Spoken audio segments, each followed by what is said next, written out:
Welcome everyone. I am your host, the Super Diesel, Daniel Hood, and this is the very first episode of a new type of show on the internet that I think you will enjoy, because this show, it mostly deals with the world of music videos and the music industry, as this is something that I've really enjoyed. Growing up, I would watch the music videos, on MTV, VH1, CMT, and BET. It was the big four.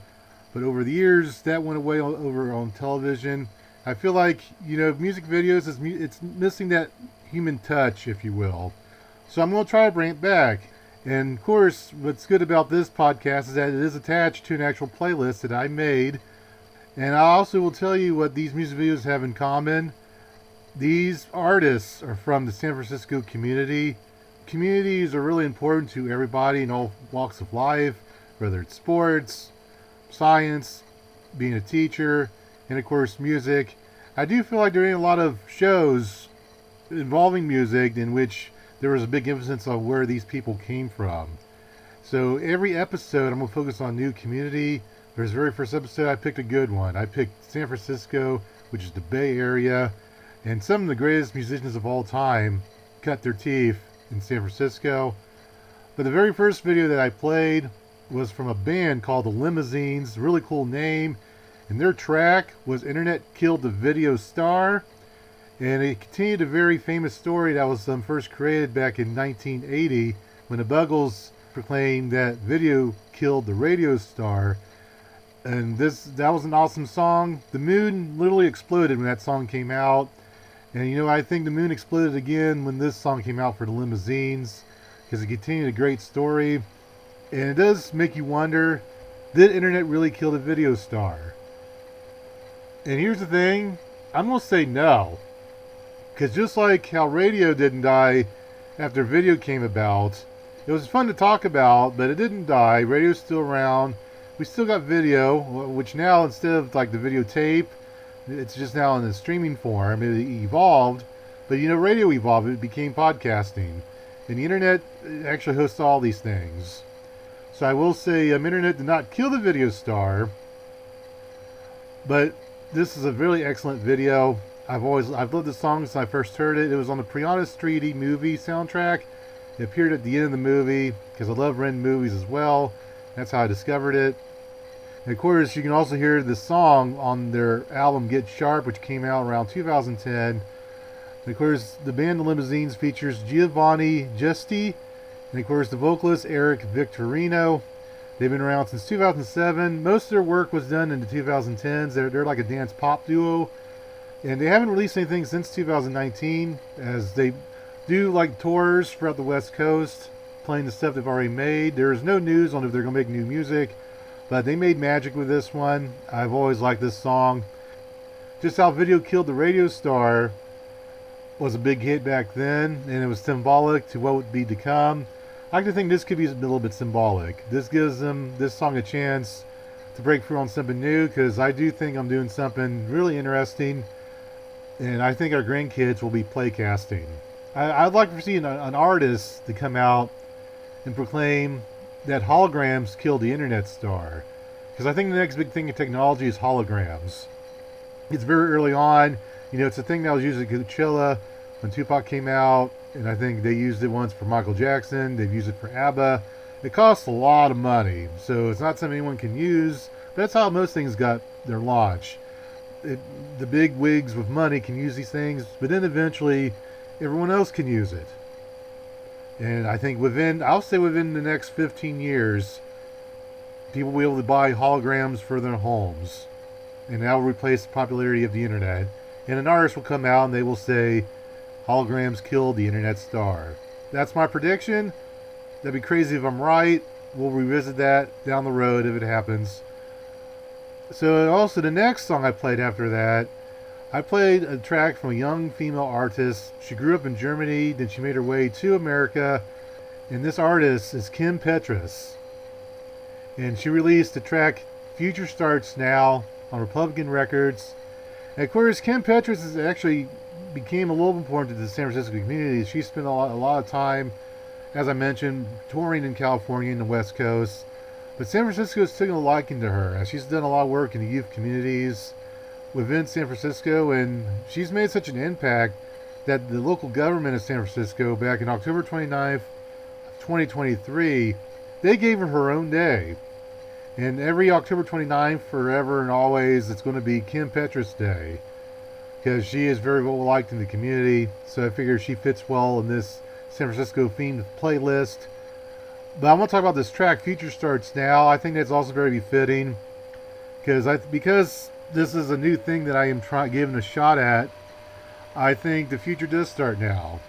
And Kim Petras, of course, the song, it was kind of about, anything that bad happens to you, you got to put it past you, because today is a brand new day, and the future starts now. Just keep going up and up. So that's what the song is about. So it's very positive and message, and I'm using this as a symbolism for this new playlist. So you've already heard these 2 tracks.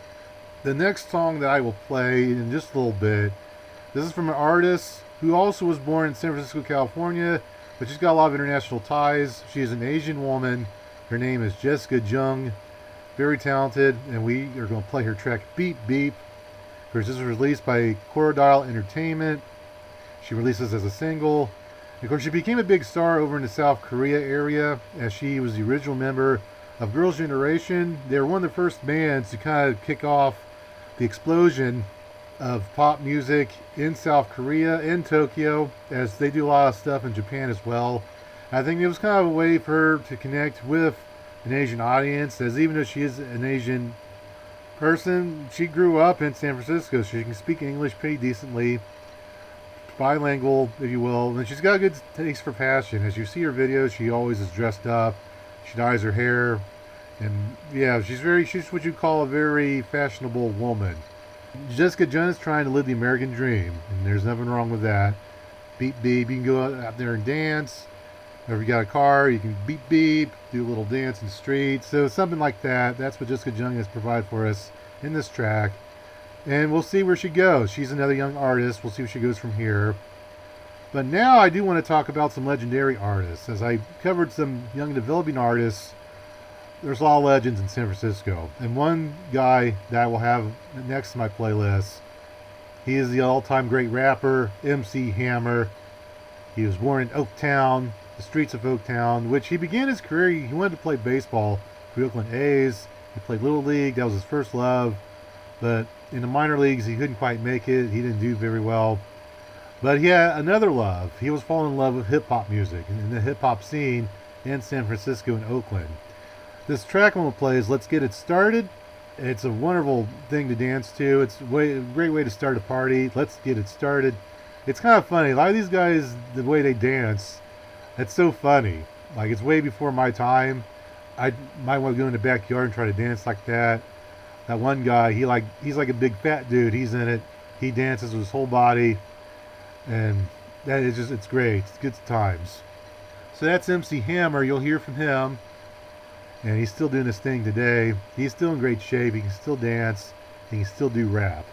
Now, the next song I will have on this playlist, and last one I'll talk about in this part of this video, is the Grateful Dead. A very legendary rock band. They were around for 30 years. Now, this type of band, they came about before music videos was a thing. They were the type of band that kind of cut their teeth in touring. Like, they made most of their money to actually go in places and play. And they were kind of perhaps a little late to the music video idea. They were before that time, but they did give it a shot briefly. And what it was, in the early 80s, their frontman and leader, Jerry Garcia, he'd been in great health over the previous decades, but things were changing with him. He was drinking a lot of alcohol, he ate bad. He was also smoking this thing called Persian, which is a heroin type drug, and he got bad shape like really quickly. And then it was so bad that he was briefly put into a medically reduced coma, and people thought he was going to die, and he thought he was going to die. In fact, the song that I'm going to play coming up in his playlist is A Touch of Grey. The whole song, it's kind of in tribute to his brief experience with death. And the idea is that, you know what, you should just do things before you die and you go away. And I think that's why they decided to make a music video. They had never really made one up until they decided to do this. As they have the Deadheads There's Deadheads around the world. Now, I'm not saying I'm not a Deadhead, because I do like some of their songs, but these guys, the Deadheads, they went to most of their concerts. It seems there's like a group of them that bought everything they did. These people were loyal. Like, these people would take a bullet for this band. And it was a bad day for them when Jerry Garcia got sick, but then he came back. He had a nice little triumphant return to music. Of course, the bad news is that he did unfortunately pass away in 1995, and once he died, the band Grateful Dead decided to cease making more music. And of course, their biggest hit was this Touch of Grey. But you know, seeing someone like Grateful Dead, it's a way to look back at the past, like the way things were.